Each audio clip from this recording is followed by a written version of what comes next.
Bismillahirrahmanirrahim. Assalamualaikum warahmatullahi wabarakatuh.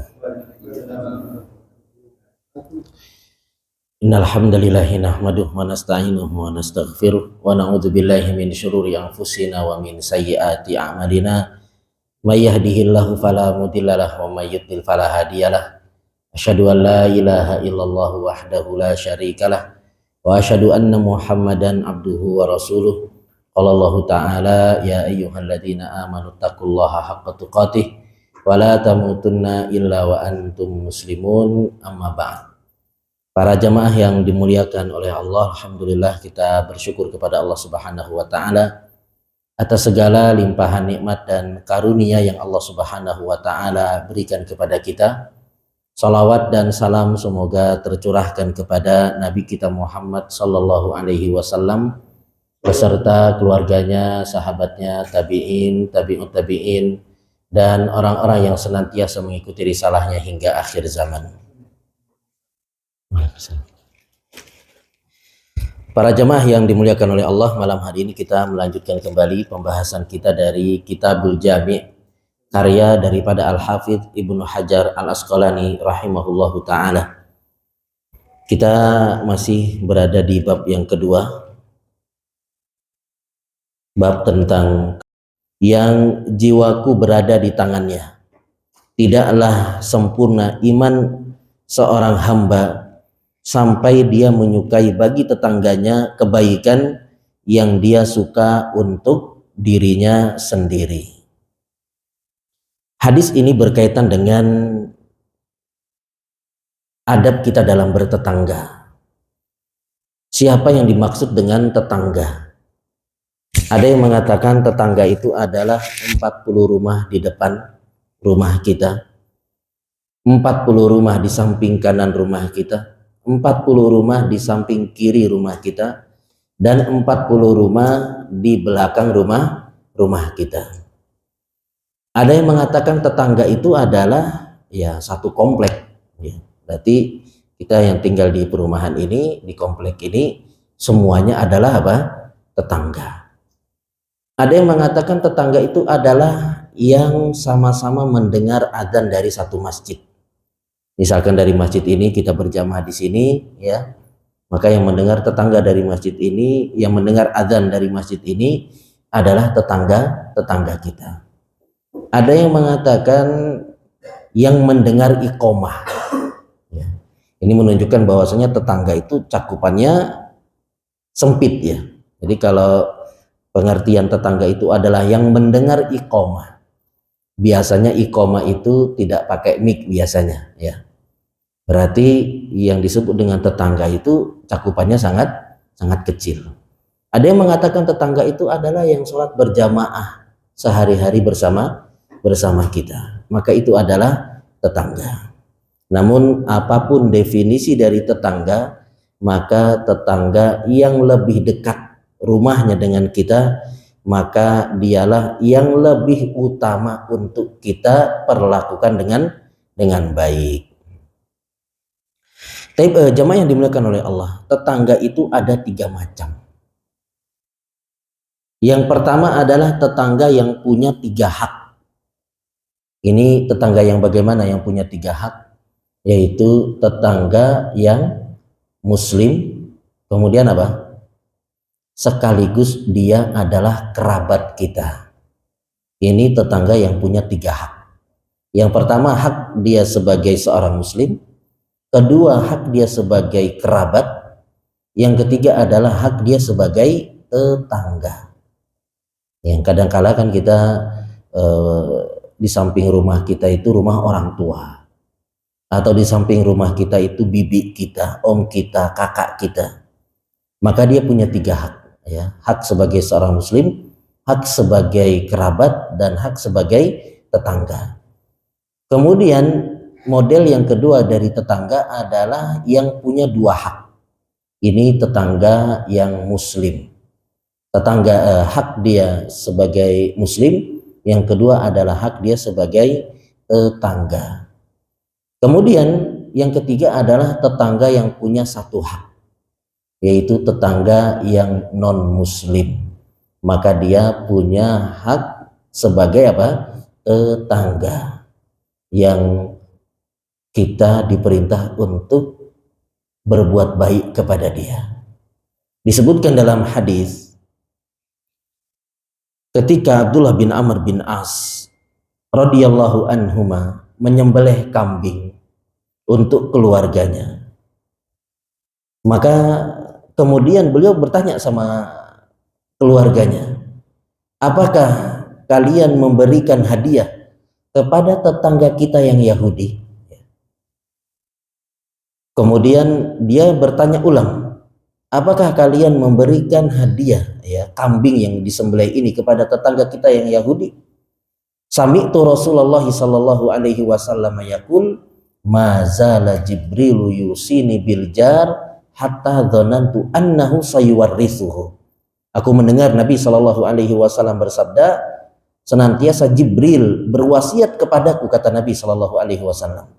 Senantiasa Jibril berwasiat kepadaku agar aku berbuat baik kepada tetangga, sampai-sampai aku mengira bahwa tetangga itu mendapatkan apa?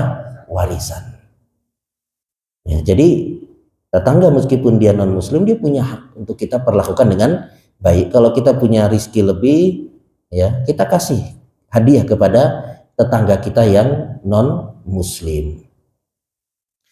Kemudian jamaah yang dimuliakan oleh Allah, agama kita ini sangat memperhatikan yang namanya tetangga. Ya, jadi agama kita agama yang sempurna, yang memperhatikan adab dalam bertetangga, yang memerintahkan kepada kita untuk berbuat baik kepada tetangga. Di antara dalilnya adalah hadis tadi, yaitu senantiasa Jibril alaihissalam berwasiat kepada Nabi Shallallahu alaihi wasallam untuk berbuat baik kepada tetangga, sampai-sampai aku mengira, kata Nabi, bahwasanya tetangga itu mendapatkan apa? Warisan. Menunjukkan bahwasanya tetangga itu seperti kerabat kita, seperti kerabat yang mendapatkan apa? Yang mendapatkan warisan. Kalau kita sama kerabat kita, kita berusaha untuk berbuat baik, maka begitulah kita kepada tetangga kita. Kemudian di antara dalilnya adalah firman Allah Subhanahu wa taala dalam surat An-Nisa ayat yang ke-36. Allah Subhanahu wa taala berfirman, wa'budullaha wa la tusyriku bihi syai'a. Sembahlah Allah dan janganlah engkau menyekutukan Allah Subhanahu wa taala dengan sesuatu apapun. Wa bil walidaini ihsana wa bidzil qurba wal yatama wal masakin wal jari dzil qurba wal jaril junubi was sahibi bil jambi. Dan berbuat baiklah kepada kedua orang tua, kepada kerabat, kepada anak-anak yatim, kepada orang-orang miskin, kepada tetangga yang dekat maupun tetangga yang jauh, dan berbuat baiklah kepada teman sejawat. Jadi ini dalil dari Al-Quran yang menunjukkan kita diperintah untuk berbuat baik kepada tetangga, baik tetangga itu tetangga dekat maupun tetangga jauh. Kemudian di antara dalilnya juga, ya, Nabi Shallallahu alaihi wasallam bersabda, man kana yu'minu billahi wal yaumil akhir falyuhsin ila jari. Barang siapa yang beriman kepada Allah Subhanahu wa taala dan hari akhir, maka hendaknya dia berbuat baik kepada tetangganya. Selain syariat kita memerintahkan kita untuk perhatian kepada tetangga, dalil-dalilnya sudah kita sebutkan. Syariat kita juga mengancam bagi siapa yang tidak berbuat baik kepada tetangga, maka dia mendapatkan hukuman, ancaman yang keras dari Allah Subhanahu wa taala dan Rasulnya Shallallahu alaihi wasallam. Di antaranya Nabi Shallallahu alaihi wasallam bersabda, ketika Nabi Shallallahu alaihi wasallam ditanya tentang seorang wanita, yang mana wanita ini taqumul lail, suka sholat malam, wa tasumun nahar, suka berpuasa di siang hari. Bahkan wanita ini juga adalah orang yang suka bersedekah dengan kelebihan hartanya. Ini wanita yang hebat atau tidak? Wanita yang hebat, ya, rajin sholat malam, rajin puasa, kemudian juga suka bersedekah. Tapi kekurangannya apa? Tu'zi jiranaha bilisani. Suka menyakiti tetangga dengan lisannya. Maka apa komentar Nabi Shallallahu Alaihi Wasallam? Nabi mengatakan la khaira fiha. Tidak ada kebaikan pada wanita tersebut. Hiya finnar. Tempat wanita ini adalah di dalam neraka. Padahal wanita ini apa? Rajin sholat malam, rajin puasa, rajin sedekah, tapi suka nyakiti tetangga dengan lisannya. Ini banyak atau tidak? Ya, banyak ya. Banyak orang yang demikian, yang suka menyakiti tetangga dengan lisan. Maka kata Nabi Shallallahu Alaihi Wasallam, tidak ada kebaikan pada wanita itu. Tempat dia adalah di dalam neraka. Ini menunjukkan bahwasanya tetangga kita ini punya hak yang sangat apa? Yang sangat besar. Yang jangan sampai kita menzoliminya. Bahkan disebutkan dalam hadis yang lain, Nabi Shallallahu Alaihi Wasallam bersabda, Wallahi la yu'min, wallahi la yu'min. Demi Allah tidak beriman. Demi Allah tidak beriman. Siapa itu? Malaya manujaruhu bawa'iqahu. Yaitu yang tetangganya tidak merasa aman dari apa? Dari gangguannya. Jadi sampai Nabi Shallallahu Alaihi Wasallam bersumpah, demi Allah tidak beriman. Demi Allah tidak beriman. Bagi orang yang tetangganya itu tidak merasa aman dari gangguannya. Bahkan juga disebutkan dalam hadis yang lain, ketika ada seorang yang dia mengadu kepada Nabi Shallallahu Alaihi Wasallam bahwa tetangganya ini suka mengganggu dia, suka menyakiti dia. Apa pesan Nabi Shallallahu Alaihi Wasallam kepada orang ini? Nabi Shallallahu Alaihi Wasallam mengatakan, keluarkan barang-barangmu, ya, keluarkan barang-barangmu, taruh di jalan. Maka dia menjalankan apa yang diperintahkan oleh Nabi Shallallahu Alaihi Wasallam. Dikeluarkan barang-barangnya, ditaruh di jalan. Maka setiap orang yang lewat pasti tanya atau tidak? Ditanya, ya. Mau pindahan Pak? Enggak, ini saya disuruh sama Nabi Shallallahu Alaihi Wasallam mengeluarkan barang-barang saya ini karena saya punya tetangga yang suka menyakiti saya. Maka orang yang lewat itu kemudian melaknat, tetangga, ya ibaratnya dijelek-jelekin ya. Ya kalau dalam hadis ini dilaknat. Ya, semoga Allah melaknat ya tetanggamu. Maka setiap orang yang lewat senantiasa demikian. Ya, tanya, kemudian ujung-ujungnya apa? Melaknat tetangganya. Akhirnya tetangganya ini karena banyaknya orang yang melaknat dia nggak kuat. Akhirnya dia datang kepada Nabi Shallallahu Alaihi Wasallam. Ya, dia mengadu kepada Nabi Shallallahu Alaihi Wasallam. Ya, kenapa orang-orang kok melaknatku wahai Rasul? Maka Nabi Shallallahu Alaihi Wasallam mengatakan, faqad la'anakallah qablan nas. Allah Subhanahu wa taala itu sudah lebih dahulu melaknat dirimu sebelum manusia melaknatmu. Akhirnya dia pun mengatakan, fa inilah, saya tidak akan mengulangi perbuatan, saya kembali. Ini hadis menunjukkan beratnya seorang ketika dia mengganggu tetangganya. Dia dilaknat oleh Allah Subhanahu wa ta'ala. Dan laknat itu maknanya apa? Dijauhkan dari rahmat Allah Subhanahu wa ta'ala. Ini ancaman yang sangat keras bagi mereka yang tidak peduli atau justru malah mengganggu tetangganya. Tapi jamaah yang dimuliakan oleh Allah, apa hak tetangga? Ya, apa hak tetangga? Sehingga kita berusaha untuk memenuhi hak tetangga kita ini. Yang pertama adalah mengucapkan salam.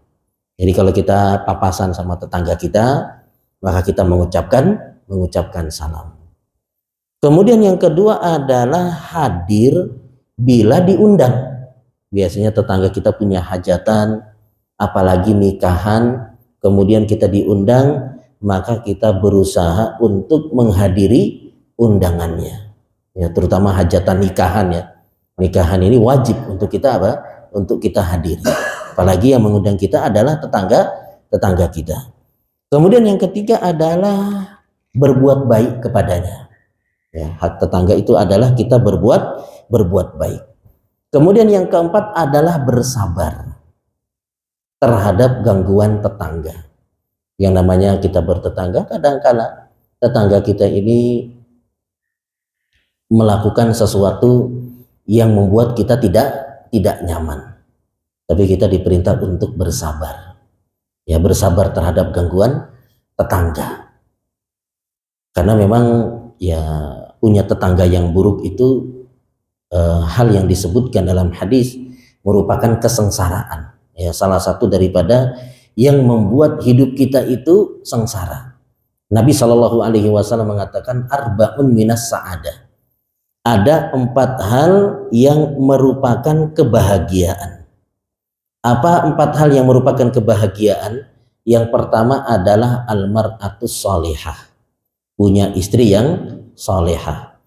Kemudian yang kedua adalah almaskanul wasi, tempat tinggal yang luas, rumah yang luas, ya, meskipun tidak megah tapi apa? Luas rumahnya, ada pekarangannya, kamar-kamarnya gede. Kemudian yang ketiga adalah almarkabul hani, kendaraan yang bagus, yang tidak suka mogok, ya, meskipun tidak mewah, tidak mahal, tapi bagus, ya, tidak suka apa? Mogok di jalan. Kemudian yang keempat adalah aljarus soleh, punya tetangga yang soleh atau tetangga yang baik. Kalau kita punya 4 hal ini, maka hidup kita akan bahagia, ya. Jadi istri soleha, rumah yang luas, tetangga yang baik, kemudian kendaraan yang bagus. Kemudian Nabi Shallallahu Alaihi Wasallam mengatakan arba'un minas syaqawah, 4 hal yang merupakan kesengsaraan. Yang pertama adalah aljarusu, tetangga yang buruk, ya, tetangga yang buruk. Ini mau kita punya uang banyak, istri kita soleha, tapi punya tetangga buruk, kita tetap tidak bahagia. Kemudian yang kedua adalah almar'atus su, istri yang buruk, yang tidak soleha. Yang ketiga adalah almaskanud doyik, tempat tinggal yang sempit. Kemudian yang keempat adalah almarkabus su, yaitu kendaraan yang buruk, ya, kendaraan yang suka mogok, ya. Jadi tetangga yang buruk merupakan salah satu dari yang membuat hidup kita sengsara. Makanya diajarkan doa oleh Nabi Shallallahu Alaihi Wasallam, Allahumma inni a'udzubika min jaris su fi daril muqamah fa inna jaral badiyati yatahawwal. Ya. Allahumma inni a'udzubika min jaris su, ya Allah, aku berlindung kepadamu dari tetangga yang buruk, ya. Fi daril muqamah, di tempat tinggal mukim kita. Karena kalau misalkan kita masih ngontrak, ini masih apa namanya, masih enak, ya, ngontrak, ya, 1 bulan kok tetangganya nggak enak nih, kita masih bisa apa? Pindah. Tapi kalau sudah beli rumah harga 2 miliar, kita tempatin, ternyata tetangga kita apa? Buruk, ini susah, ya. Kita mau jual rumah juga nggak gampang, ya. Akhirnya ya kita terpaksa tinggal apa? Di situ dengan tetangga kita yang buruk. Makanya disebutkan aljar qoblad dar, tetangga sebelum apa? Rumah. Jadi kalau sebelum beli rumah kita cek dulu tetangga kita, bagus nggak ini tetangganya. Ternyata kita dapat informasi tetangganya bagus-bagus, soleh-soleh, baru kita beli apa? Beli rumahnya. Bahkan meskipun rumah itu harganya mahal, nggak mengapa. Yang penting tetangganya apa? Tetangganya baik. Disebutkan ada seorang salaf yang dia jual rumah. Dia jual rumah dengan harga sekian. Kemudian ada yang beli. Kemudian ketika ada yang beli, dia mengatakan, kamu mau hargai berapa tetangga saya? Ya. Jadi dia mau beli rumahnya, tapi kemudian dia jual juga apa tetangganya. Mau berani bayar berapa tetangga saya? Saya mau beli rumahnya, jauh nggak bisa. Akhirnya nggak jadi dijual apa? Nggak jadi dijual rumahnya. Karena tetangganya itu lebih mahal daripada apa? Daripada rumahnya. Jadi tetangga yang baik ini membuat kita hidup bahagia. Sedangkan sebaliknya membuat kita sengsara. Maka di antara adab dalam bertetangga adalah apa? Sabar. Makanya disebutkan ada seorang yang dia sangat sabar terhadap tetangganya. Bahkan disebutkan dia mendapatkan aliran dari pipa kamar mandi tetangganya yang beragama Yahudi itu masuk ke dalam rumahnya. Kita kalau punya tetangga kemudian pipa saluran dari kamar mandi bocor masuk ke rumah kita, komplain atau enggak Pak? Komplain langsung. Enggak mau tahu bocornya jam 12 malam, jam itu juga kita komplain ya. Keluar ya, kotoran keluar, tapi dia sabar sampai bertahun-tahun. Kemudian ketika dia mau meninggal, dia udah sakit keras, dia minta tetangganya ini dipanggil, dia pengen ngomong, baru dia pengen ngomong. Kenapa dia baru pengen ngomong? Karena dia khawatir kalau dia meninggal ahli warisnya itu apa? Nggak tahan, sehingga bisa cekcok sama tetangganya. Akhirnya ketika tetangganya masuk ya, dia langsung melihat ya, mungkin nyium bau yang nggak sedap, dia, wah ini kan dari rumah saya. Dia langsung sadar, sejak kapan ini? Oh, udah lama, udah bertahun-tahun. Akhirnya kemudian tetangganya yang Yahudi ini sodorkan tanganmu, saya mau masuk ke dalam agamamu ya, karena dia contohkan inilah Islam ya, kita tuh harus sabar dalam menghadapi apa? Tetangga. Akhirnya dia tertarik untuk masuk ke dalam agama Islam. Kemudian yang berikutnya, adab dalam bertetangga adalah kita menutup aib tetangga kita. Karena yang paling tahu tentang tetangga kita itu ya kita sebagai tetangganya. Makanya Umar bin Khattab radhiyallahu anhu ketika minta seorang untuk menjadi saksi, nggak ada yang mau. Siapa yang siap menjadi saksi? Ya. Kemudian ada yang berdiri, saya wahai Umar. Umar nggak kenal sama orang ini. Ya. Saya nggak kenal siapa engkau. Siapa yang bisa memberikan persaksian tentang orang ini yang mau jadi saksi ini? Dia orang baik atau bukan? Akhirnya dia mengatakan, saya punya teman. Dia tahu siapa saya. Coba panggil temanmu. Dipanggil temannya. Kemudian ditanya sama Umar, kamu kenal sama orang ini? Maka dia mengatakan, saya kenal. Kamu pernah safar sama dia? Enggak pernah, kata dia.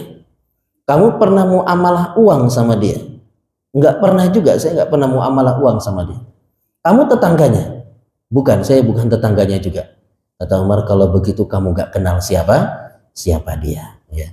Jadi tetangga itu sangat kenal dengan apa? Tetangganya. Apalagi kalau rumahnya mepet ya, tahu kapan keluar masuknya ya, kapan dia masuk ke rumah, kapan dia keluar ya, kalau kapan dia azan itu keluar atau enggak ya, tahu tetangga itu apa? Tahu.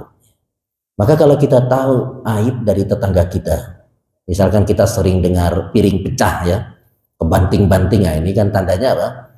Apalagi keluar suara kebun binatang ya, lagi berantem suami sama istri, kita tahu ya, maka kita tutup aibnya. Jangan kita apa? Jangan kita bocorkan, jangan kita mengatakan itu tetangga saya kalau sholat masya Allah rajin soft depan terus, tapi dia suka ngomong kasar sama istrinya. Jangan kita bocorkan, kita jaga aib tetangga kita. Kemudian hak yang berikutnya dari tetangga adalah membantunya. Kita bantu tetangga kita. Ketika dia kesusahan, kita berusaha untuk apa? Untuk membantu. Saya dulu punya tetangga yang sangat luar biasa, ya. Tetangga yang masya Allah. Mungkin ya ini saya persaksikan ya, akan kebaikan yang sangat luar biasa. Jadi istri saya pernah mau lahiran. Malam itu dia baru beli mobil. Masih plastikan. Paginya istri saya mau lahiran, langsung diantar sama dia pakai mobilnya yang baru ya. Langsung diantar ke rumah sakit, ditungguin ya, sampai brojol baru dia pulang ya. Luar biasa, masya Allah. Sampai ketika saya mau pindah dari rumah itu, dia datang ya, Pak, jangan semuanya ya dibawa barangnya, sisakan satu aja kasurnya. Biar masih sering suka datang apa? Suka datang ke rumah ini sesekali apa? Ngunjungin. Jadi dia luar biasa sekali ya, Masya Allah. Punya tetangga yang demikian itu adalah hal yang sangat luar biasa. Jadi suka membantu ya. Sedikit susah langsung gerak untuk apa? Untuk membantu. Kemudian yang berikutnya di antara hak tetangga adalah mengirimi hadiah. Mengirimi hadiah. Kita punya tetangga, kita punya kelebihan rizki atau kita baru pulang dari safar, kita kirimi hadiah ya untuk tetangga kita, karena hadiah itu bisa menumbuhkan apa? Bisa menumbuhkan cinta. Nabi Shallallahu Alaihi Wasallam mengatakan tahadu tahabu. Salinglah kalian memberikan hadiah, maka kalian akan saling apa? Akan saling mencintai. Kemudian di antara hak tetangga adalah mencintai tetangga seperti kita mencintai diri kita sendiri. Ini yang hadis yang kita bahas ya. Mencintai tetangga seperti kita mencintai diri kita sendiri. Apa contohnya, Pak? Kita mencintai tetangga seperti kita mencintai diri kita sendiri. Contohnya adalah kita suka punya mobil. Bukan berarti kemudian tetangga kita belum punya mobil, kita kasih mobil kita, bukan. Ya. Tapi ketika tetangga kita punya mobil, kita ikut bahagia. Ya, itu makna dari kita mencintai untuk tetangga kita sebagaimana kita mencintai untuk diri kita apa? Sendiri. Jadi kita sudah punya mobil. Ya. Kita ingin juga tetangga kita punya apa? Punya mobil. Sehingga ketika misalkan tetangga kita punya rizki, dia beli mobil, maka kita pun apa? Bahagia. Karena sebagian orang ketika tetangganya beli mobil, dia bahagia atau tidak, Pak? Enggak bahagia dia. Dia mulai gejolak kayak mobilnya lebih bagus lagi. Dia mulai apa? Mulai hasad. Maka dia tidak menjalankan hadis ini. Kemudian contohnya juga kita suka rizki kita lancar. Suka atau tidak, Pak, punya rizki lancar? Pasti suka ya. Maka kita juga harus suka tetangga kita punya rizki yang lancar. Kita harus suka punya tetangga rizkinya juga apa? Lancar seperti rizki kita.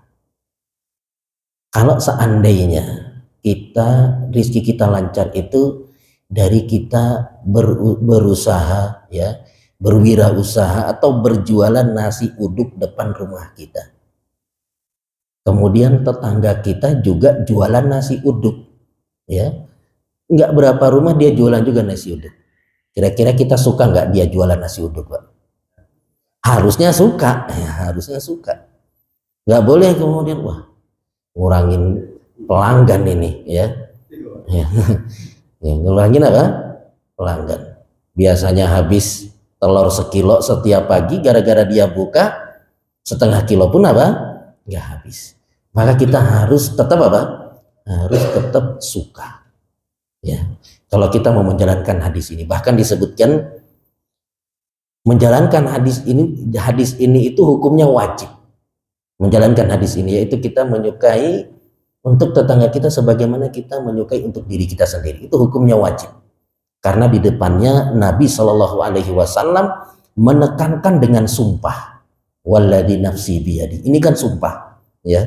Maka hukumnya kita menyukai untuk tetangga kita sebagaimana kita menyukai untuk diri kita sendiri, itu hukumnya adalah wajib ya. Jadi kalau tetangga kita jualan nasi uduk seperti kita harus apa? Harus suka. Bahkan diceritakan ya, ini kan hadis secara khusus, ada hadis umumnya. Hadis umumnya bagaimana? La yu'minu ahadukum ya hatta yuhibba li akhihi ma yuhibbu li nafsihi. Lebih luas cakupannya, itu kita tidak sempurna keimanan kita sampai kita menyukai untuk saudara kita sebagaimana kita menyukai untuk diri kita sendiri. Jadi ini lebih luas, bukan cuma kepada apa? Tetangga. Sampai disebutkan ada seorang yang dia punya toko besar ya, toko besar Toserba ya. Kemudian ada atau orang buat toko yang sama dengan dia di depan tokonya. Maka kemudian direktur dari toko ini kan gusar ya, wah ada pesaing baru nih. Akhirnya dia lapor kepada owner, Pak, kita kedatangan pesaing baru, persis depan toko kita, ya, mirip tokonya, dia jualannya sama. Kemudian kata ownernya apa? Kok sampean bingung? Bantu dia, jangan bingung, bantu, tanya apa keperluannya. Kan direkturnya bingung ya, kok ini malah bos malah apa, malah nyuruh saya bantu dia. Akhirnya dia datang, kira-kira apa yang perlu saya bantu Pak? Ya, maka pesaingnya ini juga bingung, ini pesaing saya kok dia malah mau bantu apa, malah mau bantu saya. Ini hal yang sangat luar biasa, yang menunjukkan hati owner itu benar-benar apa, benar-benar bersih. Karena orang yang bisa menjalankan hadis ini itu adalah orang yang memang hatinya benar-benar apa, benar-benar bersih, jauh dari hasad. Bahkan juga disebutkan ada di Arab Saudi ya, ada 2 perusahaan besar pemasok ayam. Ayam kalau di Arab Saudi laris atau enggak? Laris keras ya, banyak penjual ayam di sana. Apalagi kan jualannya di sana enggak kecil-kecil kayak di Indonesia ya. Ayam satu dibelah jadi 12 kalau di Indonesia. Kalau di sana ayam satu dibelah berapa? Dibelah 4, paling kecil dibelah 4. Jadi ada 2 perusahaan besar ayam. Kemudian yang satunya kolaps, yang satunya apa? Bangkrut. Bisa saja perusahaan ayam yang satu ini beli sahamnya sehingga dikuasai ya ayam itu sama apa? Sama dia. Satu-satunya dia pemasok ayam di Arab apa? Saudi. Tapi ternyata owner yang ini dia tidak demikian. Dia nggak serakah. Dia datangi ya perusahaan ayam yang kolaps ini, pesaing dia. Kenapa kok tutup? Ya, dia mengatakan kita udah bangkrut. Kira-kira butuh uang berapa untuk bisa jalan lagi? Kira-kira butuh berapa? Butuh besar Pak. Berapa angkanya? Disebutkan angkanya, dikasih sama dia. Ya, dihutangin. Nanti bayar kalau sudah bisa apa? Bayar. Ini hal yang sangat luar biasa. Ya, menunjukkan hatinya itu benar-benar apa? Benar-benar bersih. Ya, jadi kalau kita mau menjalankan hadis ini, itu kita suka ya untuk tetangga kita sebagaimana kita suka untuk diri kita, itu hati kita benar-benar apa? Benar-benar bersih. Kemudian itu urusan dunia ya. Dalam urusan akhirat, misalkan kita sudah ya kita senang kita mendapatkan hidayah, kita bisa sholat 5 waktu, maka kita juga harusnya ingin tetangga kita itu mendapatkan hidayah seperti apa? Seperti kita. Tetangga kita itu bisa mengerjakan sholat 5 waktu seperti kita. Sehingga ya bagaimana caranya kita menasehati dia, mengingatkan dia secara pelan-pelan. Supaya dia juga bisa mendapatkan hidayah sebagaimana kita mendapatkan apa? Hidayah. Kan kita nggak ingin masuk surga apa? Sendirian. Kita juga ingin tetangga kita itu masuk ke dalam surga. Ya. Wallahu ta'ala alam. Ini hadis yang kelima. Hadis yang berikutnya, hadis yang keenam. Wa ni bin Mas'udin radhiyallahu anhu qala sa'altu Rasulullah sallallahu alaihi wasallam ayyudz dzanbi a'dzam qala an taj'ala lillahi niddan wa huwa khalaqak qultu summa ay qala an taqtula waladaka khasyata ayyakula ma'ak qultu summa ay qala an tuzaniya halilata jarik muttafaqun alaihi. Dari Abdullah bin Mas'ud radhiyallahu anhu berkata, aku bertanya kepada Nabi sallallahu alaihi wasallam, ayyudz dzanbi a'dzam? Dosa apakah yang paling besar? Jadi dosa besar itu tidak satu tingkatan, tapi bertingkat apa? Bertingkat-tingkat. Ayyudz dzanbi a'dzam? Dosa apakah yang paling besar? Maka Nabi sallallahu alaihi wasallam mengatakan, anta ja'ala lillahi niddan wa huwa khalaqak, yaitu engkau menjadikan tandingan untuk Allah padahal dia yang telah menciptakan engkau. Qultu summa ai, kemudian apalagi wahai Rasul? Maka Nabi Shallallahu alaihi wasallam mengatakan antak waladaka khasyata ayat kulamaan. Engkau membunuh anakmu karena kamu takut anakmu itu nanti makan bersamamu. Qultu sumai, kemudian apa lagi wahai Rasul? Nabi Shallallahu Alaihi Wasallam mengatakan antuzania halilata jarik, ya, yaitu engkau menzinai istri tetanggamu sendiri. Muttafaqun alaihi. Tapi dalam hadis ini ada 3 dosa yang paling besar. Yang pertama adalah syirik, menjadikan untuk Allah Subhanahu wa taala apa? Tandingan.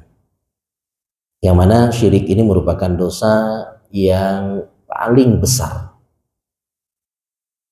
yang memiliki 3 bahaya, 3 ancaman bagi orang yang melakukan kesyirikan. Yang pertama adalah bahwa syirik itu dapat menggugurkan seluruh amalan yang kita kerjakan. Ya, jadi syirik itu dapat menghapus seluruh amalan. Sebagaimana Allah Subhanahu wa taala berfirman dalam surat Az-Zumar ayat yang ke-65. La in asyrakta la yahbatanna amaluk. Apabila engkau wahai Muhammad melakukan kesyirikan. Artinya Nabi Shallallahu alaihi wasallam enggak mungkin melakukan kesyirikan. Tapi di sini dicontohkan, andaikan engkau wahai Muhammad melakukan kesyirikan. Karena amalan Nabi Shallallahu alaihi wasallam itu sangat apa? Sangat banyak sekali. Sholat malamnya saja 1 rakaat 5 juz. Ya. Namun apabila engkau Muhammad melakukan kesyirikan, layah batonna amalu, maka seluruh amalanmu itu akan apa? Akan terhapus. Ya. Ibaratnya misalkan ada orang yang dia tadinya ahli tauhid, dia masya Allah tauhidnya kuat, kemudian ibadahnya juga luar biasa. Hajinya tidak hanya 1 kali, tapi sudah berkali-kali. Umrohnya sudah nggak bisa dihitung, sedekahnya apalagi juga luar biasa, sampai miliaran sedekahnya. Saya kemarin baru dapat ceritanya, ada seorang wanita yang luar biasa, mungkin dia punya bisnis ya, memang dia punya bisnis, asetnya di luar negeri juga banyak. Itu nyumbang untuk suatu masjid ya, yang di situ nanti akan menjadi markas Islam, itu 15 miliar. Sekali nyumbang 15 miliar. Kemudian nyumbang lagi nggak tahu berapa puluh miliar. Luar biasa. Jadi ada orang yang ternyata sedekahnya itu tidak kecil. Kalau kita kan masih kelas-kelas teri, Pak ya. Kadang-kadang ya 15.000, 150, ya 1 juta. Dia nyumbang 15 miliar. Bukan untuk sekali itu untuk 1 sedekah. Ya. Dan dia sedekahnya berkali-kali. Seorang akhwat wanita luar biasa. Jadi meskipun seorang itu dia haji sudah berkali-kali, umroh sudah tidak terhitung, sedekahnya banyak, tapi kalau melakukan kesyirikan, maka semuanya akan terhapus, semuanya nggak dianggap oleh Allah Subhanahu wa taala. Kalau dia itu mati di atas kesyirikan. Jadi misalkan dia dari muda tauhid, kemudian di penghujung hayatnya dia melakukan kesyirikan, kemudian mati di atas kesyirikan, maka semuanya terhapus. Tapi kalau seandainya dia di masa muda itu bertauhid, haji banyak, umroh banyak, sedekah banyak, kemudian dia melakukan kesyirikan, terhapus semuanya. Setelah itu dia dapat teguran, dapat nasihat, akhirnya taubat. Kira-kira yang sudah terhapus balik lagi atau enggak? Balik lagi enggak? Dia taubat sebelum dia mati, dia taubat. Ini kira-kira balik lagi atau enggak? Ya, balik lagi atau udah 0? Ya, dia mulai dari 0 lagi. Ya, balik lagi. Apa dalilnya balik lagi? Kebaikan menghapus keburukan. Kebaikan menghapus apa? Menghapus keburukan. Ya. Dosanya diampuni, tapi masa balik lagi kebaikannya? Kira-kira apa dalilnya?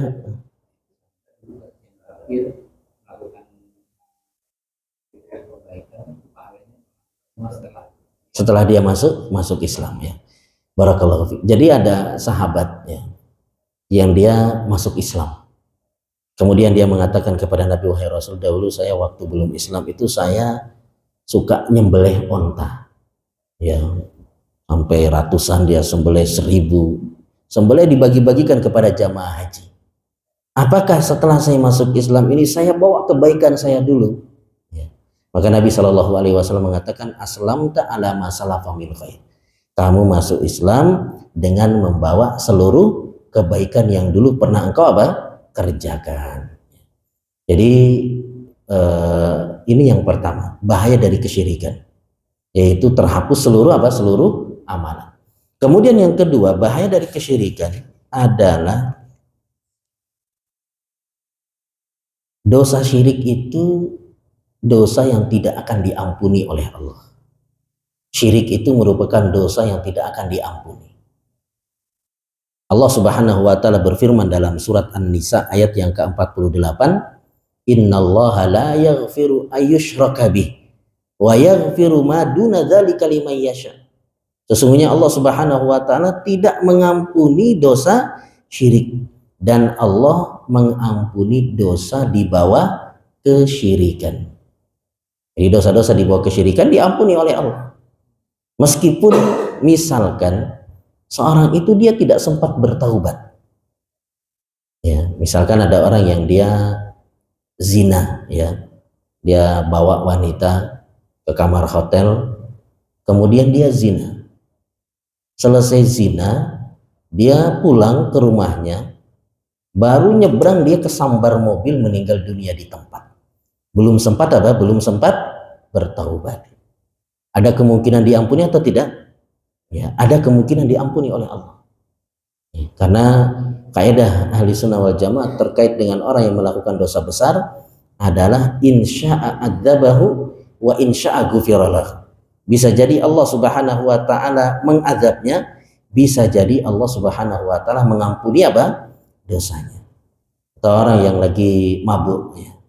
Lagi teler, mabuk, serangan jantung, meninggal dunia, belum sempat bertobat, tapi dia masih ada kemungkinan untuk diampuni oleh Allah Subhanahu wa taala. Sebagaimana kisah yang mungkin sering diceritakan, ya. Jadi ada orang-orang Arab yang pergi ke Eropa. Ya, pergi ke Eropa mau jalan-jalan. Ada guide-nya non muslim. Ya, dibawa jalan-jalan sampai akhirnya dibawa ke bar. Di situ mabuk-mabuk semuanya, orang-orang Arabnya mabuk. Sama guide-nya juga ikut mabuk. Tapi lagi mabuk-mabuk itu ada yang masih sadar, mengatakan semoga Allah ampuni dosa-dosa kita. Teman-temannya mengatakan, iya semoga Allah ampuni saya. Temannya juga mengatakan semoga Allah ampuni saya. Akhirnya guide-nya juga keceplosan, semoga Allah ampuni saya juga. Kemudian kata orang Arab ini, oh kalau ente enggak diampuni ente. Kita aja yang diampuni, ya. Kalau ente ente enggak diampuni. Ente tidak Islam. Disebutkan bahwasanya guide-nya ini akhirnya penasaran, tanya sini sana, baca ini baca itu, akhirnya memutuskan masuk ke dalam agama Islam. Dia penasaran, kok saya doang yang enggak diampuni, sedangkan kita mabuk sama-sama, ya. Tapi kok saya doang enggak diampuni. Dia belajar akhirnya dia paham, dia masuk ke dalam agama Islam. Ini luar biasa, ya. Orang mabuk bisa dakwah, ya. Orang mabuk bisa dakwah, menyebabkan seorang masuk ke dalam agama Islam. Jadi dosa syirik itu dosa yang tidak akan diampuni oleh Allah Subhanahu wa taala. Kalau seandainya dosa syirik itu diampuni oleh Allah, maka yang paling pantas untuk diampuni itu siapa? Ya, siapa? Iblis, Fir'aun. Siapa yang kira-kira yang paling pantas untuk diampuni? Yang paling pantas diampuni itu Abu Thalib, ya, paman Nabi Shallallahu Alaihi Wasallam, yang membela dakwah Nabi, ya, yang Nabi Shallallahu Alaihi Wasallam pun mencintai pamannya, ya, karena pamannya ini yang mengurusi Nabi dari kecil, dari Nabi Shallallahu Alaihi Wasallam umur 8 tahun. Sangat sayang sekali pamannya sama Nabi Shallallahu Alaihi Wasallam, membela dakwah Nabi Shallallahu Alaihi Wasallam. Tapi pamannya ini ya meninggal dalam keadaan tidak masuk ke dalam agama Islam. Maka Nabi Shallallahu Alaihi Wasallam ingin memohonkan ampunan untuk pamannya, ingin memohonkan ampunan untuk pamannya. Namun kemudian ditegur oleh Allah Subhanahu Wa Taala dalam surat At-Taubah ayat yang ke-113, maka nalin nabi walladzina amanu ayyastaghfiru lil musyrikin walau kanu uli qurba mimba di mata bayyana lahum annahum ashabul jahim. Tidak pantas bagi seorang nabi ya dan juga orang-orang yang beriman memohonkan ampunan untuk orang-orang musyrik setelah jelas bagi mereka bahwasanya mereka adalah penghuni neraka Jahannam. Kemudian yang ketiga, bahaya daripada kesyirikan adalah menjadikan seorang itu dia kekal berada di dalam neraka. Kekal berada dalam neraka. Kalau orang yang berzina, kemudian dia sebelum bertaubat sudah meninggal duluan, lagi zina kena serangan jantung, sehingga belum sempat bertaubat, mungkin dia dimasukkan ke dalam neraka. Tapi setelah dia bersih, dia dikeluarkan dari neraka, dimasukkan ke dalam surga. Ya. Ini untuk pelaku dosa besar selain dari apa? Kesyirikan. Lagi mabuk, serangan jantung, meninggal, mungkin dia diazab. Tapi nanti setelah sudah bersih, dia dikeluarkan dari neraka, dimasukkan ke dalam surga. Tapi bagi mereka yang menyekutukan Allah, maka dia akan kekal berada dalam neraka selama-lamanya. Kekal berada dalam neraka selama-lamanya. Sebagaimana Allah Subhanahu wa taala berfirman dalam surat Al-Maidah ayat yang ke-72, innahu may yusyrik billah faqad harramallahu alaihil jannah wa ma'wahun nar. Siapa yang menyekutukan Allah Subhanahu wa taala, maka diharamkan baginya apa? Surga, dan tempatnya adalah di dalam neraka. Ini dosa yang pertama yang disebutkan dalam hadis ini. Kemudian dosa yang kedua adalah antaktula waladaka khosyata ayyakula ma'ak, yaitu engkau membunuh anakmu karena khawatir dia akan makan bersamamu. Jamaah yang dimuliakan oleh Allah, nyawa orang yang beriman atau orang yang beriman itu sangat mulia. Mana yang lebih mulia antara orang beriman sama Ka'bah? Mana yang lebih mulia di sisi Allah, Pak? Ya, orang yang beriman atau Ka'bah yang lebih mulia? Ya, orang yang beriman, bukan Ka'bah ya. Tapi kan Ka'bah begitu diagungkan ya kan. Kita kalau melihat Ka'bah itu kadang-kala orang lihat Ka'bah itu langsung netes air matanya. Kadang-kala ada yang lihat Ka'bah itu langsung nggak bisa gerak dia. Dia ini mimpi atau benar ya? Bisa lihat Ka'bah secara apa? Secara langsung. Sehingga kalau sudah dekat sama Ka'bah, itu padahal nggak dianjurkan disentuh. Yang dianjurkan disentuh cuma apa? Hajar Aswad sama apa? Rukun Yamani. Kalau Rukun Yamani disentuh, Hajar Aswad dicium. Kalau bisa nyium, ya. Tapi kita kalau sudah mepet sama Ka'bah, pengen disentuh atau enggak, Pak? Oh, pengen disentuh, ya. Pengen nempel, padahal kan nempel itu di multazam, tapi pengen kita gesek-gesek ya. Makanya sampai-sampai kalau hajian itu kan kiswah Ka'bah diangkat. Karena kalau nggak diangkat bisa habis diguntingin sama orang-orang. Ya, jadi orang-orang sangat mengagungkan Ka'bah. Namun disebutkan Abdullah bin Umar pernah tawaf, selesai tawaf dia menghadap ke arah Ka'bah. Dia mengatakan, betapa agungnya engkau hai Ka'bah. Betapa mulianya engkau hai Ka'bah. Tapi sesungguhnya ya, kehormatan seorang mukmin itu lebih agung di sisi Allah daripada engkau. Jadi orang yang beriman ini sangat mulia di sisi Allah Subhanahu wa taala. Oleh karena itu disebutkan dalam hadis Nabi Shallallahu alaihi wasallam mengatakan, la zawalud dunya ahwanu indallah min qatli muslim bi ghairi haq. Hilangnya dunia ini lebih ringan di sisi Allah daripada terbunuhnya seorang apa? Muslim tanpa hak. Yang menunjukkan bahwasanya seorang muslim itu sangat mulia di sisi Allah. Karena itu ancamannya berat bagi orang yang membunuh seorang mukmin. Disebutkan dalam hadis Nabi Shallallahu Alaihi Wasallam bersabda, la yazalul mu'min fi fushatin min dini malam yusib daman haraman. Senantiasa seorang muslim itu dia berada dalam kelapangan dalam agamanya, berada dalam kelapangan dalam agamanya, selama dia belum menumpahkan darah seorang muslim. Tapi kalau dia sudah menumpahkan darah, maka dia sudah tidak mendapatkan kelapangan lagi dalam apa? Dalam agamanya. Maksudnya bagaimana? Kalau seorang itu dia belum membunuh seorang, dia masih lapang dadanya, masih nyaman dia. Tapi kalau sudah pernah bunuh orang, sempit, ya, sempit dadanya, sempit dia dalam agamanya. Artinya dia tidak bisa minta maaf sama orang yang sudah dia bunuh. Ya, kalau masih hidup masih bisa minta maaf ya. Tapi kalau sudah mati, apalagi mati di tempat, bisa minta maaf atau tidak? Udah nggak bisa minta maaf nih. Jadi dia sempit dalam agamanya. Kemudian di antara ancaman bagi mereka yang membunuh adalah dia akan dimasukkan ke dalam neraka. Sebagaimana disebutkan dalam hadis Nabi Shallallahu Alaihi Wasallam bersabda, "Idzal taqal muslimani bisayfaihima fal qatil wal maqtul finnar." Apabila ada dua orang muslim bertemu dengan pedang-pedang mereka, maka yang membunuh dan dibunuh itu semuanya sama-sama di neraka. Jadi kalau ada muslim sama muslim kok bawa celurit masing-masing, ya, jadi masing-masing bawa pisau dari rumah seperti orang yang tawuran ya. Bukan yang tawuran kan sama-sama sama-sama muslim.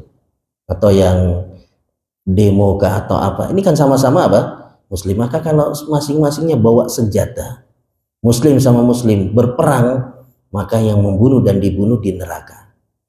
Maka kemudian ada sahabat yang mengatakan, kalau yang membunuh pantaslah dia di neraka, tapi yang dibunuh masa juga di neraka wahai Rasul?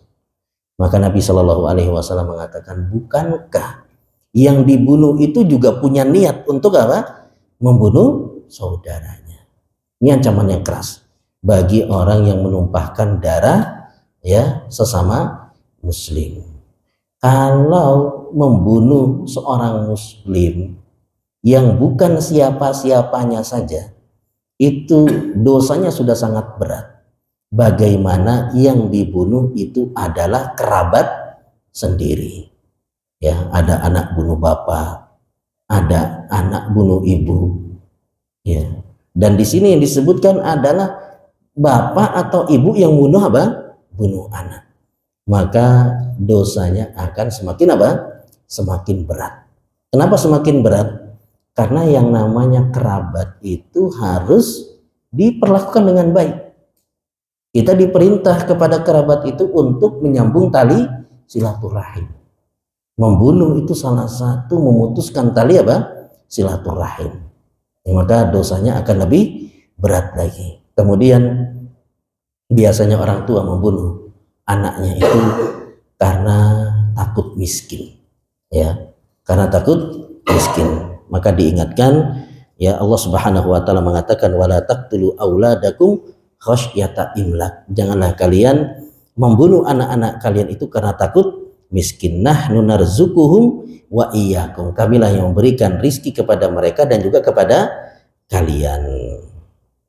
Dan juga yang penting untuk difahami bagi orang tua yang takut ya punya anak kemudian takut miskin ya.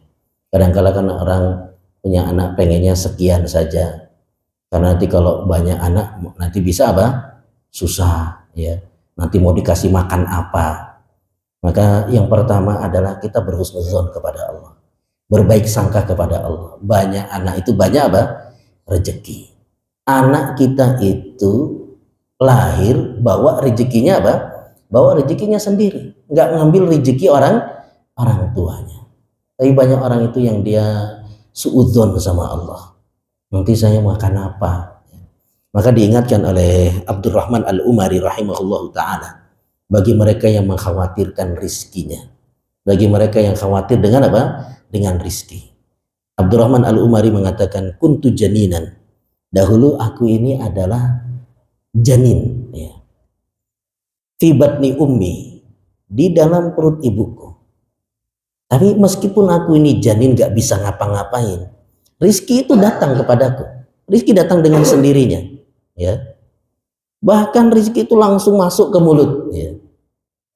Kemudian kata dia, ketika aku sudah dewasa dan aku mengenal Robku, kemudian ya aku suudzon dengan Robku.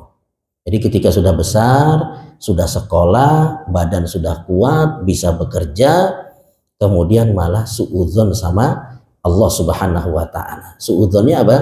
Allah nggak memberikan rizki apa kepadaku. Padahal dari kecil sudah dikasih rizki sama Allah. Padahal dia ya dari kecil sudah dikasih rizki, bahkan langsung masuk ke mulutnya. Tapi ketika gede malah apa? Suudzon sama Allah. Kemudian dia mengatakan, maka siapakah manusia yang lebih buruk daripada diriku, yang suudzon sama Allah Subhanahu wa taala. Kemudian yang ketiga ini cukup panjang. Insya Allah kita lanjutkan di pertemuan yang akan datang. Wallahu ta'ala alam. Mungkin sebelum ditutup, bila ada yang bertanya dipersilahkan. Saya ada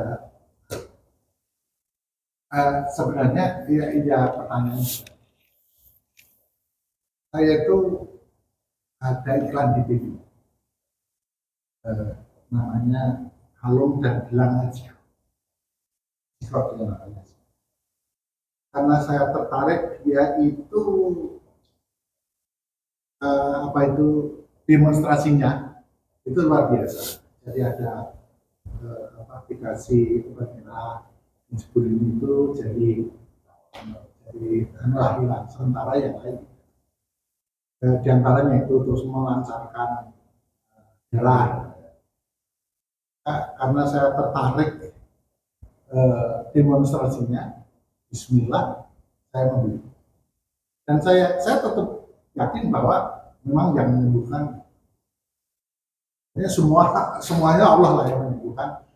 Mungkin ini sebagai sebab ya. Atau perantara sehingga ya nanti terus TikToknya bisa hambat dan pada ketika saya pakai ini kebetulan nggak saya pakai. Biasanya kalau ke masjid saya pakai, ini nggak saya pakai karena memang ada perubahan.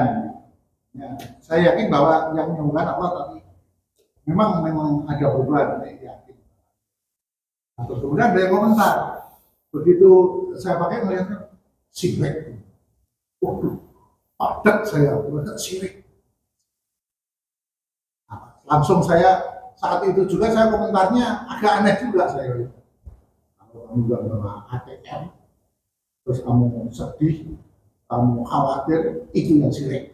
Itu sambil agak kesel gitu. Kalau kamu nggak bawa handphone, kamu merasa sedih, itu sirik. Nggak apa-apa, ini demonstrasinya bagus. Kalau saya niatnya Bismillah, tidak, saya kan tidak. Yang penting ya orang itu. Ini kalungnya itu karena ada tulisannya Allah, karena namanya zikr. Ada tulisan Allah, yang penting baunya kalau ke toilet saya copot aja. Kalau tidur saya copot, kecuali kalau berlebihan. Nah, pengertian syirik saya juga begitu ada yang begitu saya cek juga. Apakah seperti itu bisa dikatakan syirik? Kalau mestinya, kalau bagi saya secara pribadi, ya, pokoknya saya ilahi ta'ala dan saya yakin yang menyembuhkan itu Allah. Di situ ada koinnya juga. Kalau di kletek itu kalau misalnya ada masuk ini ditempel, bisa. Tuh, ada rasa, ada koin ditempel karena kayak ada lem bola yang ditempel. Itu juga bisa melancarkan, mungkin melancarkan berdarah juga. Dan pertanyaannya agak lebih baik lah.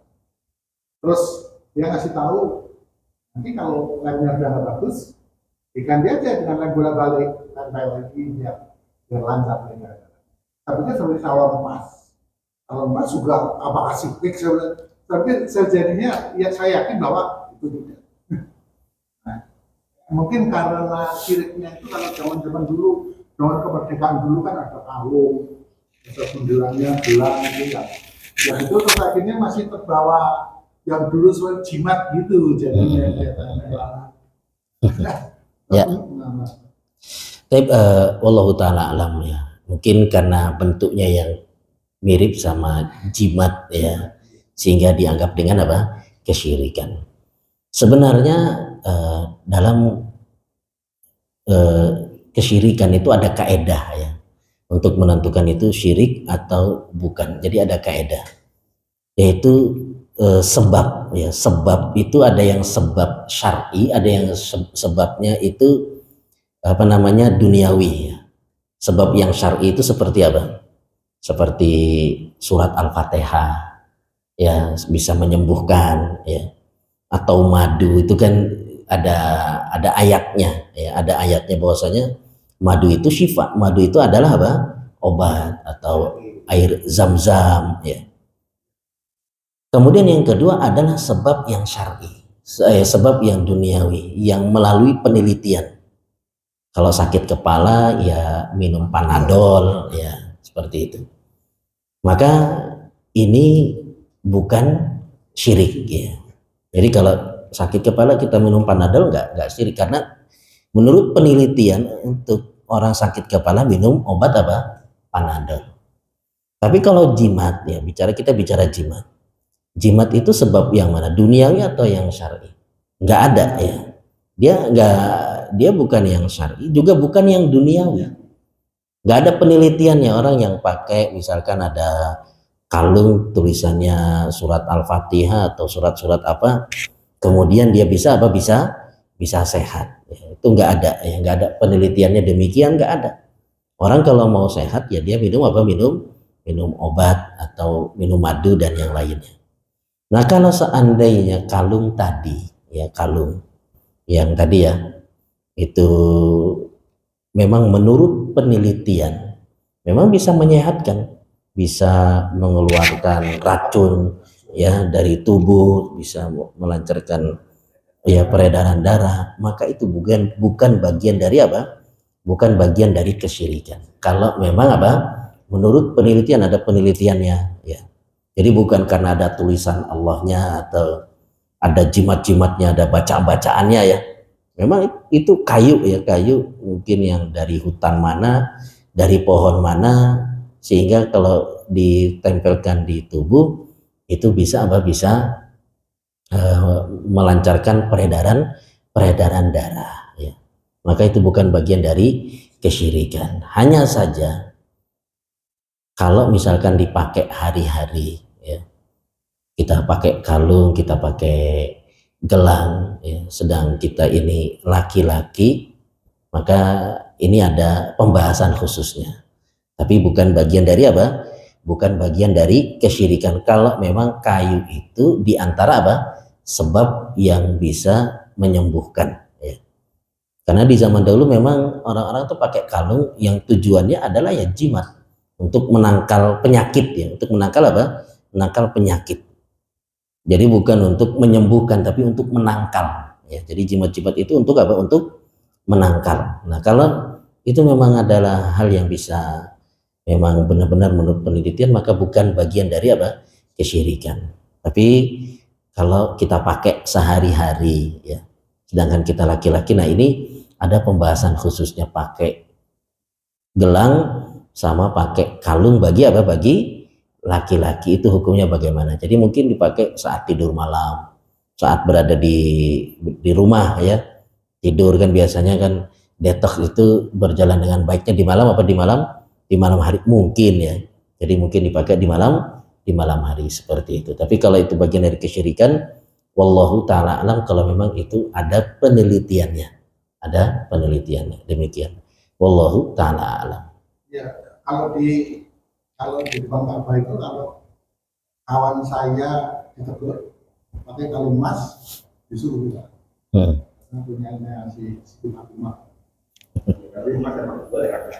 Kalau kalung emas beda lagi. Dia bukan syirik, tapi haram ya, karena pakai emas bagi laki-laki itu tidak diperbolehkan. Ya, seru ya. Jadi memang di zaman Rasul ya, di zaman Rasul Shallallahu Alaihi Wasallam, kalau pakai gelang, pakai kalung itu ya biasanya untuk menangkal. Dan Nabi Shallallahu Alaihi Wasallam, kalau kita baca hadis tentang Nabi menegur orang yang pakai kalung atau pakai gelang itu, Nabi nggak langsung syirik nih ya, tapi ditanya oleh Nabi Shallallahu Alaihi Wasallam, ini apa ya, seperti itu ya. Jadi Nabi tidak langsung memvonis, karena bisa jadi dia pakai cuma sekedar sebagai perhiasan ya, karena ada orang-orang kan ya, laki-laki zaman sekarang juga pakai gelang ya kan ya, yang pakai gelang ya, maksudnya ada yang pakai gelang yang kadang ya karet gelang lah ya. Jadi tujuannya dia itu apa ya, makanya ditanya oleh Nabi Shallallahu Alaihi Wasallam. Nabi tidak langsung vonis ini syirik nih, tidak, tapi ditanya dulu oleh Nabi Shallallahu Alaihi Wasallam. Wallahu taala alam. Tadi yang terkait dengan wanita yang rajin ibadah, gitu kan. Tapi misalnya sudah mengerti itu berarti berlaku untuk laki-laki ya saja, tidak ada wanita saja ya, hanya itu kan tidak bisa disebutkan masyarakat saja ya, wanita mulutnya itu kan laki-laki sama sebetulnya. Yang kedua, tadi kan kalau kita mendapat undangan, terutama yang walimah untuk pernikahan wajib ya, kita ada unsur sahih yang mengundang sunnah, tapi yang mengundang wajib datang ya. Tapi umpamanya ada tetangga dekat gitu, dia punya itu punya walimah menikahkan gitu. Tetangga dekat tidak diundang, kita tidak ada apa-apa juga kan, karena tidak diundang kan. Jadi nggak perlu berundang gitu, apa kita datang gitu kan, jadi nggak ada apa-apa. Memang nggak diundang gitu kan, walaupun dekat gitu, dekat rumah gitu kan. Kita lihat dulu. Terus yang ketiga, kalau menyentuh Ka'bah itu memang ada sunahnya atau ada pahalanya gitu. Kecuali yang tadi ya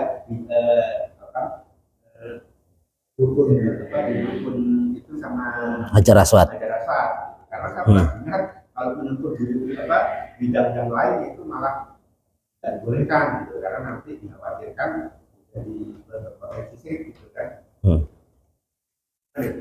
Karena kan banyak orang yang masuk ke Hijri Ismail itu yang di setengah lingkaran itu ada sambil meratap-ratap itu, sambil doa, tapi itu seperti menangis gitu. Kayak gini peratapan gitu. Yang pertama tentang wanita ya, wanita tadi yang ditanya yang banyak sholat, banyak puasa, tapi ganggu tetangga. Ya ini memang tidak khusus untuk wanita saja, tapi juga bagi apa? Bagi laki-laki. Cuma memang yang banyak melakukan demikian itu dari kalangan wanita, karena wanita yang suka di rumah. Kalau laki-laki kan kerja, kadang-kala sebulan 2 bulan baru pulang ya. Jadi disebutkan wanita ini bukan pengkhususan, tapi karena memang kebanyakan. Seperti sabda Nabi Shallallahu Alaihi Wasallam, an-naihah idza lam tatub qabla mautiha. Wanita yang meratap sebelum dia bertaubat ya, sebelum kematiannya dia belum bertaubat, maka dia akan diazab oleh Allah Subhanahu wa taala. Dipakaikan pakaian dari timah. Ya. Jadi ini bukan cuma wanita saja yang dihukum, wanita yang meratap, tapi laki-laki yang juga meratap mendapatkan hukuman yang sama. Cuma disebutkan wanita itu karena kebanyakan yang meratap itu dari kalangan wanita. Ya. Kemudian yang kedua apa tadi Pak? Walimah ya.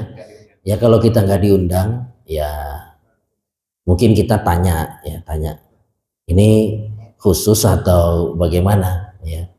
Karena kadang-kala memang orang ketika hajatan itu pilih-pilih yang diundang ya. Makanya kan dicela oleh Nabi Shallallahu Alaihi Wasallam. Yang diundang cuma yang kaya-kaya saja misalkan ya.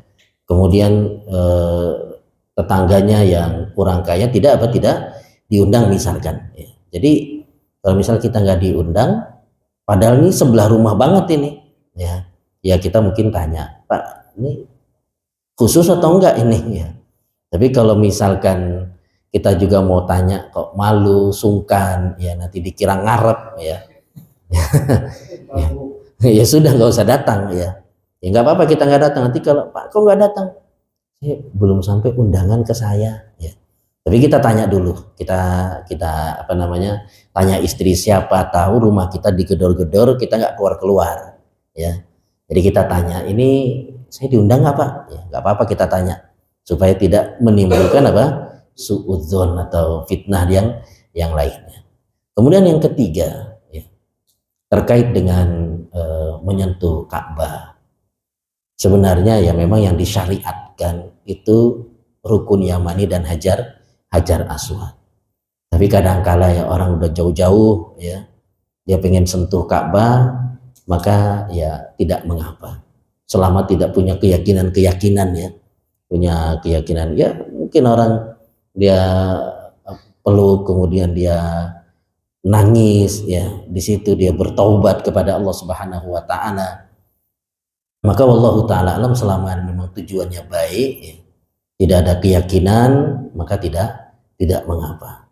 Apalagi sampai gunting kiswahnya Ka'bah dibawa pulang ya buat jimat dan yang lainnya, maka ini yang terlarang. Tapi kalau ya sekedar menyentuh ya mungkin dia ya namanya jauh ya, tadi ngelihat Ka'bah aja udah nggak bisa gerak ya. Bagaimana lagi kalau sudah punya kesempatan buat apa, buat nyentuh, maka tidak mengapa selama tidak ada keyakinan yang aneh-aneh ya, ada nanti nyentuh bisa begini bisa begitu, maka insya Allah tidak mengapa. Wallahu taala alam. Ya kalau di multazam ya, di multazam itu kita dianjurkan ya menempelkan ya. Jadi yang memang dianjurkan cuma di multazam, di tempat lain itu tidak ya, seperti itu. Wallahu taala alam.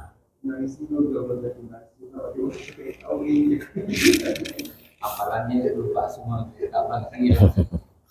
Banyak orang ini beda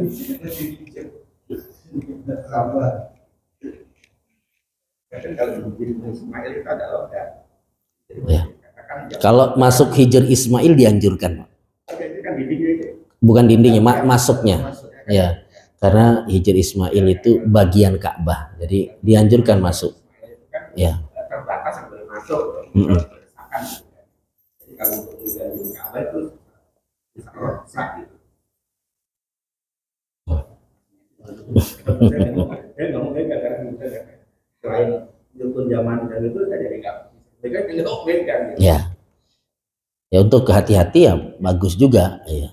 Tapi kalau penasaran nggak apa-apa. Karena saya banyak yang lebih tahu sama Ya. peratapan ini peratapan di sini Masjidil Aqsa itu tinggal kan. Tapi ditutup dulu ya. Demikian yang bisa disampaikan, mudah-mudahan apa yang disampaikan bermanfaat bagi kita semua. Kurang lebihnya saya mohon maaf. Kita akhiri dengan doa kafaratul majelis. Subhanakallahumma bihamdik asyhadu an la ilaha illa anta astaghfiruka wa atubu ilaik. Wassalamualaikum warahmatullahi wabarakatuh.